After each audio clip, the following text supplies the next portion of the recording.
Hello，歡迎收睇我哋嘅水晶頻道。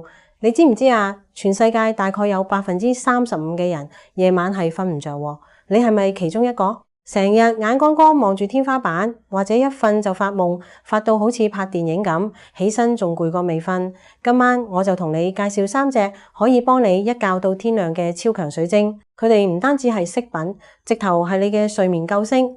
想知點解？立即睇落去啦！我哋係 Graceful 水晶世界，有大量唔同款式嘅水晶手鏈，例如係超7手鏈、黃水晶及白水晶等等。我哋係網店，所以水晶手鏈係比地鋪平20%至40%，即刻選購啦！第一節要講嘅就係鼎鼎大名嘅安神之石紫水晶，佢嘅能量好溫柔，專門對應我哋嘅頂輪同眉心輪。簡單啲講，就係幫你將頭頂同額頭嗰啲亂七八糟嘅思緒全部掃乾淨。你明唔明啊？好多時失眠就係因為日頭積咗太多壓力、焦慮，搞到個腦停唔到落嚟。紫水晶就好似一個情緒吸塵機咁，將啲負能量吸走，等你可以平靜落嚟，進入深度睡眠，仲可以驅走啲噩夢添。所以如果你想瞓得好好睇睇，記得喺床頭放一個紫水晶球。點解係球唔係束呢？因為紫水晶束有尖鋒，能量太強，反而會刺激到大腦，令你愈瞓愈精神。呢個係好多人唔知嘅技巧嚟喎。仲有，記得紫水晶唔可以俾太陽暴曬耳，會褪色態，最好用月光或者閃靈鑽去幫佢消磁。第二隻就係被稱為守護之石嘅拉長石，佢有個好靚嘅英文名叫光譜石或者灰月光石。佢嘅形成背景好有趣，係喺火山熔岩入面慢慢結晶出嚟，所以佢入面含有好多不同嘅礦物層。當光線穿過呢啲層層疊疊嘅結構嗰陣，就會折射出好似北極光咁七彩斑斕嘅閃光。呢個就係佢最迷人嘅拉長石效應。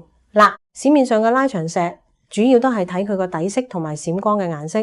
底色通常係灰灰黑黑，咁但一閃起上嚟，藍色、綠色、黃色甚至紫色都有。如果你係嗰啲腦裏面有個摩打，成日諗嘢諗到停唔到嘅人，夜晚一唞低就諗反晒日頭啲嘢，搞到自己好緊張，拉長石就係你嘅救星。佢對應嘅係眉心輪同喉輪，能夠幫你隔絕晒啲負能量，好似一個能量防護罩咁，阻擋晒手機、WiFi 呢啲電磁波對你嘅干擾。佢幫你平衡情緒，令你個心慢慢靜落嚟，放鬆到可以好好咁去休息。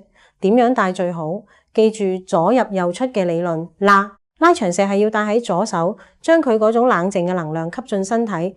你仲可以喺臨瞓前揸住佢做5分鐘嘅深呼吸冥想，效果仲更加顯著。最後壓軸出場嘅呢位選手就係集溫柔與力量於一身嘅月亮石，同埋我今次最想推介俾你嘅短毛貓黑閃靈鑽。月亮石嘅能量真係好溫柔喎，就好似浸緊一個熱水涼咁，軟綿綿咁包住你。佢特別適合啲好易發夢、發到亂七八糟嘅人。佢會令到你嘅夢境變得輕盈好多，甚至幫你達到一個無夢心碎嘅境界。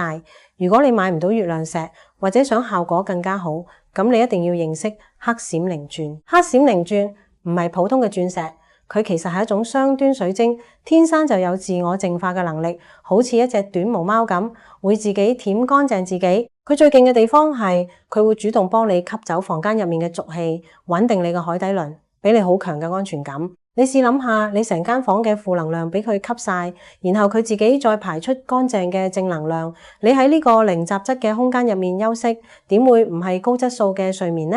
呢兩隻水晶都係建議戴喺左手或者放喺枕頭底下一齊瞓覺。不過記住一個好重要嘅原則，培訓嘅水晶最好就同你日頭戴嘅分開，唔好一條手串，戴足24小時。